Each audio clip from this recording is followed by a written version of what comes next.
අරනායක police බල ප්‍රදේශයට අද දිනේ ඇඳිරි නීති ඉවත් නොකරන බව අරනායක පොලිසිය විසින් දැනුම් දී තිබෙනවා.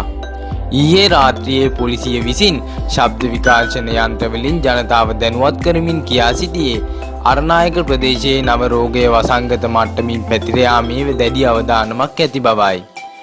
පොලිස් බල ප්‍රදේශයට ඇතුල් වන ප්‍රධාන මාර්ග සියල්ලම මේ වන විට මාර්ග බාධක යොදා වසා දමා ඇති අතර පොලිසිය විසින් අරනායක ප්‍රදේශයට ඇතුළු වීමට අවසර ලබා දී ඇත්තේ අත්‍යවශ්‍ය කටයුත්තකට පමණක් යන පිරිස් වලට මෙන්ම ඇඳිරි නීති බලපත්‍ර සහිත පුද්ගලයන්ට සහ වාහනවලට පමණි. දෙපත්ගම තරුණයෙකු රෝගී තත්ත්වයකින් මිය යාම මීට ආසන්නම හේතුව ලෙස සැලකෙන නමුත් එම රෝගියාගේ වෛද්‍ය වාර්තාව තවමත් පරීක්ෂණ මට්ටමේ පවතී. මෙවැනි වටිනා වීඩියෝ නරඹන්න අපගේ YouTube channel එක දැන්ම subscribe කරලා අලුත් වීඩියෝ දාපු ගමන් දැනගන්න ඉදිරියෙන් නැති බෙල් එකත් ඔබන්න.